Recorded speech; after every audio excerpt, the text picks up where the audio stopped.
Jonas Biliūnas. Pirmutinis streikas. Atmenu, buvau dar jaunas gimnazijos mokinys. Nors jau pavasario saulė linksmai žiūrėjo pro mano langą, nors lauke sprogo ir žydėjo medžiai, vienok sėdėjau savo kambarį. Rengiaus prie egzaminių. Buvo rytas, giedras, ramus ir malonus. Štai atsidaro mano kambario duris ir uždusęs, sukaitęs, su linksmai degančiom akim įbėga Rokus, mano draugas. Ar žinai ką? Sušuko jis. Darbininkai streikuoja. Kas, kur? Klausiu aš, pašokęs ir iškėtęs akis. Sakau, darbininkai streikuoja, rėkia mojuodamas rankom Rokus. Juk šiandien 1 gegužės. 1 gegužės, streikuoja. Perina per galvą mislis, nušviečia protą. Pasidaro linksma ir lengva. Iš džiaugsmo norisi ir verkti, ir juoktis, ir šokti. Darbininkai streikuoja. Tie žodžiai buvo taip įstabūs, netikėti ir malonūs. Jau buvau skaitęs socialistų knygeles ir laikraščius. Girdėjau apie kilstantį darbininkų judėjimą, apie jų kovą su valdžia, su skriaudėjais. Girdėjau apie 1 gegužės ir darbininkų streikus. Sapnuodavau apie tai naktimis kaip apie kokį šventą, tolimą, negalimą daiktą, nes tas buvo kitur, ne pas mus. Pas mus dar visakas, kaip vanduo po ledu, tykiai ir bailiai sriuveno. Ir štai šiandien man tenka 1 kartą išgirsti malonę ir linksmą naujieną. Sakyk, kaip tas atsitiko? Prašau drebančių balsų Rokaus, negalėdamas nustovėti ant vietos. Mes knygas, eikim, pamatysi, ragina mane Rokus. Tyčia užbėgau tavęs pavadinti. Knyga skrenda ant lovos ir akies mirksnį atsiduria man gatvės. Lekiam ko netekini.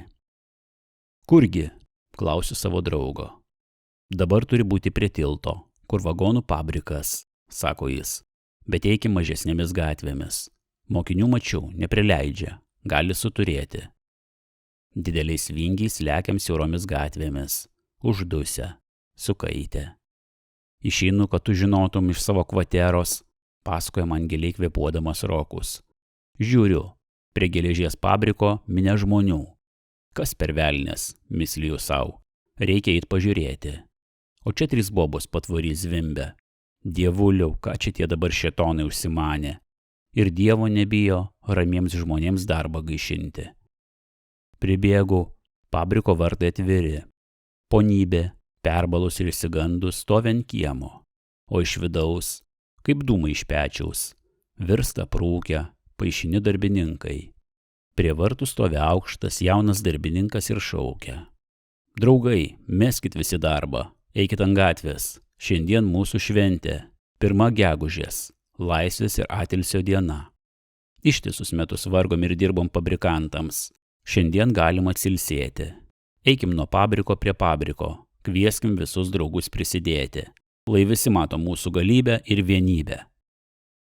Žiūrėk, sušunka Rokus, kada iš užkampės išbėga man didžiosios gatvės. Mano širdis ūmai sustoja plakus, kūnas nutirpsta. Paskui vėl greitai muša smilkiniuos, ūžia ausis. Matau tą, ko buvau nematęs. Nuo tilto visa gatvė pilna žmonių. Eina jie ramiai, rimtai, iš palengvo. Nesigirdėti nei juokavimų, nei dainų. Išblyškusios merginos, pasilenkę, pajodavę seniai ir jauni vaikinai. Visi aprūkę, paišini, tik tai ką darbą pametę, fabrikus palikę. Pavirš jų minios, tai čia, tai ten, matos nešamos sprogstančių medžių šakelės, plavėsuojant lazdų iškeltos raudonos skaros. Kaip plati upė plaukia iškilmingai pirmyn ta galinga srovė žmonių, tik dabar pajutusių savo vargus, skriaudas, prispaudimą. Plaukia ramiai, iš palengvo. Vienok aplinkui kilsta baimė, neramumas. Visur uždaro krautuves ir puikius magazinus. Languos pasirodo ir tuojau nyksta išsigandusių ponų veidai. Iš visų šalių skubiai renkas policija. Su baime dairos aplinkui ir nežino, ką daryti. Tik apdriskę, basi vaikai, subėgę iš viso miesto, neatboja nieko. Jie drąsiai eina priešaky darbininkų minios, linksmai šokinėja, čiaža, žiopso. Mes su Roku skubinai prasitrinam į darbininkų tarpą ir tenai pranykstam. Štai minia prieina prie kapsulių fabriko. Čia dirba 400 žmonių, daugiausia merginų. Dunzga ir kriokia mašinos, virsta iš kamino dūmai. Priešais fabriko, kitoj gatvės pusėj, stovi aukštas raudonas kalėjimas, stora akmeninė siena aplinkui. Ir čia, ir ten uždaryta. Atidarykit, šaukia darbininkai, klebindami fabriko vartus. Neleisiu, rėkia iš vidaus direktorius. Vartus laušime, grasina jam nuo gatvės. Vartai staiga atsidaro, pasirodo storas direktorius ir 3-kart šauna iš revolverio. Niekam nepataiko. Darbininkai išmuša jam revolverį iš rankų ir veržiasi ant kiemo. Meskit greičiau darbą ir eikit čia, šaukia iš minios jaunas darbininkas. Šiandien mūsų šventė, 1 gegužės. Mašinų dunksėjimas ir kriokimas nutyla, kamino dūmai nyksta. Fabriko durise pasirodo išblyškusios merginos, bailiai žiūri susirinkusius. Paskui bėga ant gatvės, maišosi su minia ir tenai nyksta.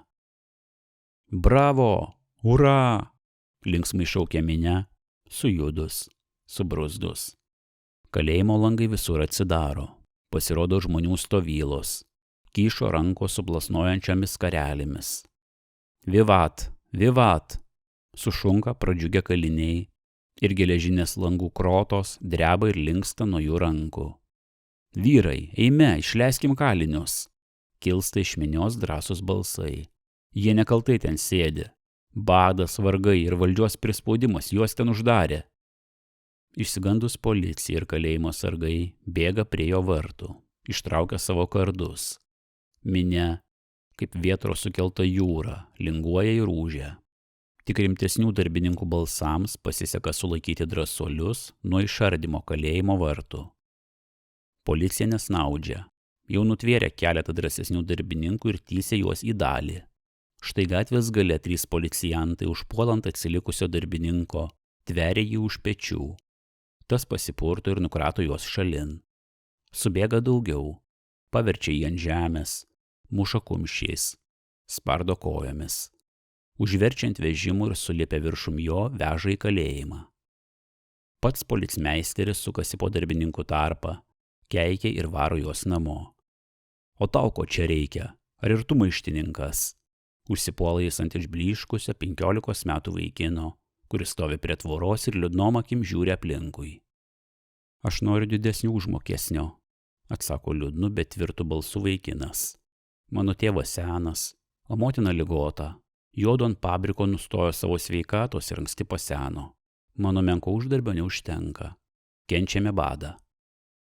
Tylėk, surinka ant jo policmeisteris ir nežinodamas, ką daugiau besakyti, eina toliau. Jam po kojų pasitaiko berankis, apdrėskęs senis. Eik namon, rėkia ant jo nesavo balsu policmeisteris. Man nėra namų, atsako drebančių balsų senis. 30 metų dirbo ant fabriko kaip juodas jautis. 1000 kroviau kasmet savo išnaudotojų darbdaviui, o kada jo mašinos sulaužė man štai šitą ranką, jis mane išmetė nuo savęs kaip šunį. Turėjau pačią, mažus vaikus. Pati štai ant šito kapsulių fabriko gavo džiovą ir mirė. Vaikai dar kūdikiais visi išmirė nuo bado, šalčio ir blogo užlaikymo. Nepamatė nė vieno laimės spindulio. Man nėra namų. Murma pamėlynavę senio lūpos. Jo žila galva dreba, o per aukšlėtą veidą rieda 2 karčios dar užsilikę ašaros. Darbininkų minė išsitiesė per visą gatvę ir eina toliau. Nepraleidžia nei vieno fabriko, dirbtuvės. Iš visur kviečia savo draugus, šaukia ant gatvės ir vėl eina toliau. Ramiai, rimtai, iškilmingai. Iš pradžių nedidelė. Minia išsitiesia ant pusės viorsto, pavirsta į skruzdėlyną, matai tik galvas, judėjimą, girdi ūžimą. Darbas sustoja visą mieste. Nekilsta aukštyn iš kaminų dūmai, nedunzga mašinos, netarška vežėjų ratai, visa nutyla. Streikas tęsiasi 2 savaitės.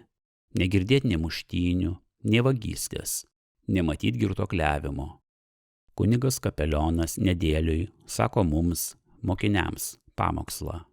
Keikia atsisakiusius nuo darbo darbininkus, kurie vietoj nusižeminimo ir paklusnumo drįsta priešintis fabrikantams ir tingi dirbti. Prašo, kad mes tą dvasią neužsikrėstume ir liepia melstis už paklydusius. Nekantriai klauso mokiniai kunigo žodžių, laukia jų galo ir bėga iš bažnyčios už tilto į miesto sodną, kur linksminas, susirinkę su savo pačiomis ir vaikais, darbininkai. Kiekvienas nori pamatyti, kaip sukilę darbininkai streikuoja, kaip jie švenčia 1 gegužės. Ne vienam prisieina už tai sėdėti karceriui, bet visi mokiniai linksmi, užkaitę, pasakoja, ką matė, girdėjo ir ką mislyja. Fabrikantai nusiminę. Jų dirbtuvės stovi tuščios, pragaištis didelė, bet pasiduot, išpildyti darbininkų reikalavimų nenori. Šaukęs prie policijos, leidžia telegramas gubernatoriui, ministrams. Šie lipdo savo apgarsinimus, gąsdina darbininkus. Niekas negelba.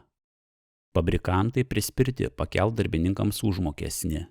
Jie sutinka ant jų reikalavimų. Darbininkai, linksmi, su nauju tikėjimu į savo spiekas, stoja prie darbo. Vėl dunsga mašinos, tarška ratai, rūksta iš kaminų dūmai. Pirmutinį streiką darbininkai laimėjo. Laimėjo be didelių aukų, be kraujo praliejimo.